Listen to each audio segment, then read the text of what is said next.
नमस्ते, सत श्री अकाल और आदाब। आज हम देखने वाले हैं इंडिजीन कंपनी अपना एक आईपीओ लेके आई है। हम उसको देखेंगे, उसके बाद हम उसका प्राइस बैंड देखेंगे, क्या उसमें लिस्टिंग गेन होगा या नहीं होगा, हम उसमें सब्सक्राइब करें या नहीं करें, कंपनी क्या करती है, कहाँ से ऑपरेट करती है, ये हम सब चीज़ देखेंगे। आइए चलिए स्क्रीन पर चलते हैं।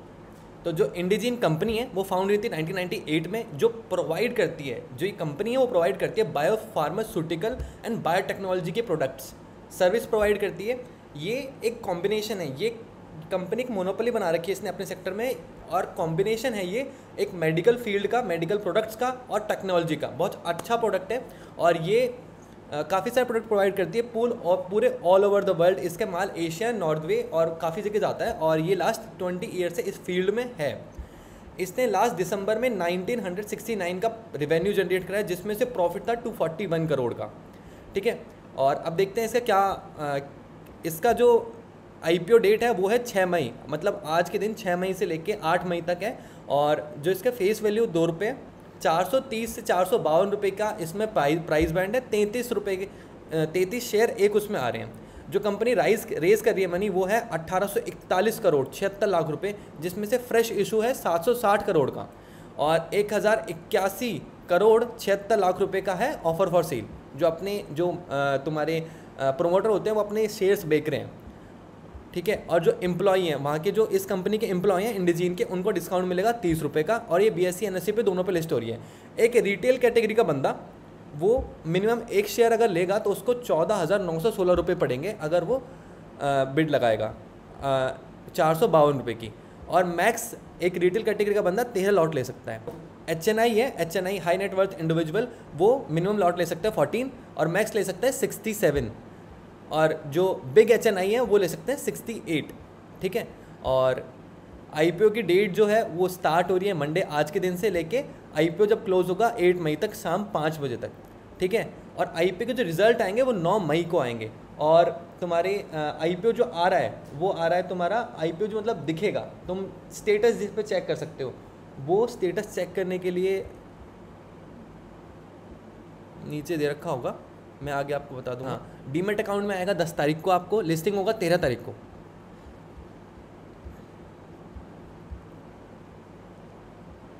ठीक है,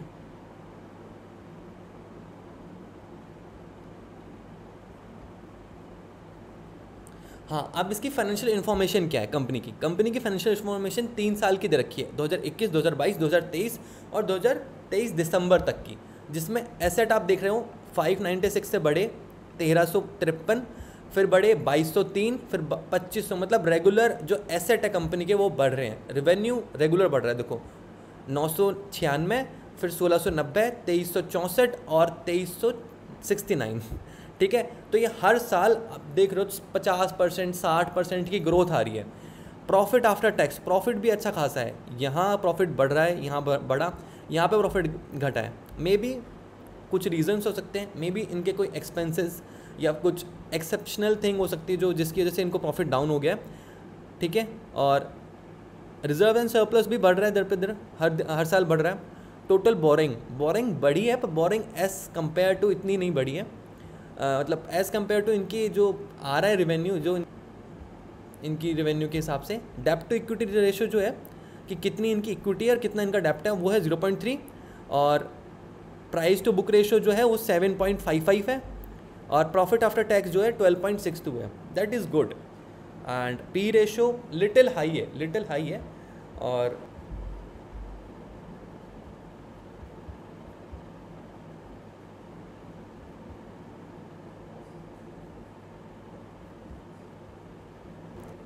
तो अब जानते हैं सब्सक्रिप्शन स्टेटस। तो आज का दिन है जो वो फर्स्ट डे है, आज फर्स्ट डे है सब्सक्रिप्शन का, जिसमें रिटेल कैटेगरी ने 0.95, एम्प्लॉय ने करा है 0.91 कैटेगरी के फुल हो गए, और बिग HNI के हुए 1.36, over subscribe little bit. Small HNI के हुए 1.86, ये भी लिटिल बिट ओवर सब्सक्राइब। तो और सब ठीक चल रहा है। टोटल 0.80 है, और लिस्टिंग गेन होने के काफ़ी चांसेस हैं, मतलब अच्छे गेन होने के, कि अगर एक बंदा की लॉटरी बेसिस पे किसी को एक लॉट, सिंगल लॉट भी मिल जाता है तो वो बंदा 5 से 6 हज़ार का इजीली प्रॉफिट कर सकता है। और अगर वो हाई नेटवर्थ इंडिविजुअल है तो 50 से 60 हज़ार भी वो इजीली गेन कर सकता है अगर लिस्टिंग गेन अच्छे आते हैं डेफिनेटली इसके थोड़े अच्छे आएंगे एज, क्योंकि इसका ग्रे मार्केट प्रीमियम अच्छा है, 250-260 ग्रे मार्केट प्रीमियम चल रहा है। लास्ट एक वीक के पहले था 160 आसपास, अब थोड़ा बढ़ गया है, तो इट्स गुड। अब हम आ जाते हैं इस साइड पे कि यहाँ दिख रहा है आपको सब्सक्रिप्शन स्टेटस दोबारा, ठीक है। और जो कंपनी फाउंडर है, मतलब कंपनी के जो फाउंडर है, मे भी कह सकते हैं हम, एक जो प्रोमोटर है वो है मनीष गुप्ता, ठीक है। स्ट्रेंथ एंड रिस्क क्या है? स्ट्रेंथ है कि भाई इसके जो 65 एक्टिव क्लाइंट है दिसंबर 2023 तक, जो एक्टिव जो इनका माल ले रहे हैं वो नॉर्थ अमेरिका में, यूरोप में, एशिया में 65 एक्टिव क्लाइंट वहाँ पे हैं। और उसके बाद इनके 17 ऑफिसेज हैं all over the world, north America, Europe, Asia में, और 6 ऑपरेशन हब है जहाँ इनका माल मतलब मैन्युफैक्चर होता है, वो है 6, ठीक है। उसके बाद कंपनी ने लास्ट 3 ईयर में, जैसे मैंने बता दिया कि इतना प्रॉफिट करा है, मतलब 966, इतना रिवेन्यू है इनका 1664 और 2306, ये इनका 2021, 2022, 2023 का कंपनी का रेवेन्यू है। प्रॉफिट है 185, 162 और 266 प्रॉफिट आफ्टर टैक्स, ये भी बढ़ रहा है। और मे बी ग्रो पे और जो वो साइट्स थी उन पे थोड़ा सा डिफरेंस हो सकता है, तो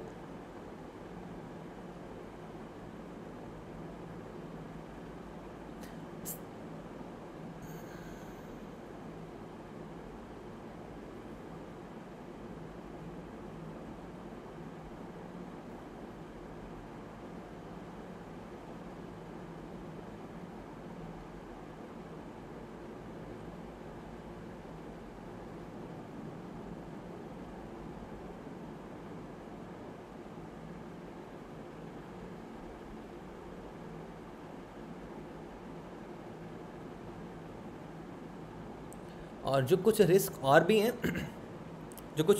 भी हैं वो यही है कि कंपनी का जो पूरा बिजनेस है वो लाइफ साइंस इंडस्ट्री पे बेस है, और इसके जो मेजर क्लाइंट है जहाँ से इसका प्रॉपर रेवेन्यू आ रहा है, सारा रेवेन्यू जो कंपनी का मेजर रेवेन्यू जहाँ से आ रहा है वो है नॉर्थ अमेरिका एंड यूरोप। अगर बात बिगड़ती है तो कंपनी लॉस में जाने के चांसेस हैं।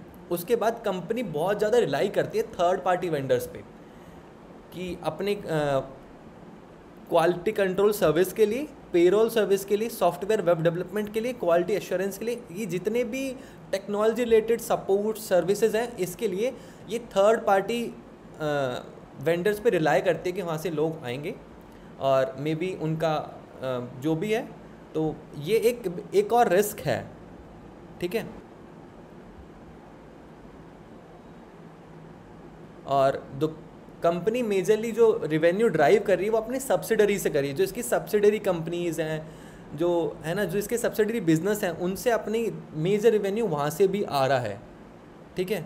तो कंपनी का जो international operation subject to its, तो बहुत, अगर कंपनी इंटरनेशनल ऑपरेशंस कर रही है तो बहुत ज़्यादा रिस्क होता है। मे बी लीगल रिस्क हो गया, वहाँ के लीगल रिस्क हो गया, टैक्सेस रिस्क हो गया, क्योंकि अगर वो नॉर्दर्न अमेरिका में कर रही है या फिर यूरोप में कर रही है तो वहाँ के legal risk, tax risk, economy uncertain बहुत ज़्यादा फ्लक्चुएट होगी, तो इस कंपनी पे लॉस होने के बहुत ज़्यादा चांसेस हैं। ये मैंने आपको दिखाई दिया है कि क्या है, ये तो बस पिक्टोरियल फॉर्म में है। तो भाई 9 तारीख को पता चल जाएगा किसकी लॉटरी लगी है, किसकी नहीं लगी। 10 तारीख को उसके डीमैट अकाउंट में शेयर्स आ जाएंगे और 13 तारीख को वो शेयर्स लिस्ट हो जाएंगे, ठीक है भाई। और यही थी आजकल का इंडिजीन का आईपीओ। आप मेरा चैनल देखते रहें, इस पे फर्दर बहुत सारी अपडेट आती रहेगी ऐसी आईपीओ को लेके, और ऐसी नई फाइनेंशियल इन्फॉर्मेशन को लेके मैं अपना टेक्निकल, अपने यूट्यूब चैनल पर टेक्निकल फंडामेंटल सब चीज़ दिखाऊंगा। तो सब्सक्राइब करना ना भूलें। जय हिंद दोस्तों, बाय बाय।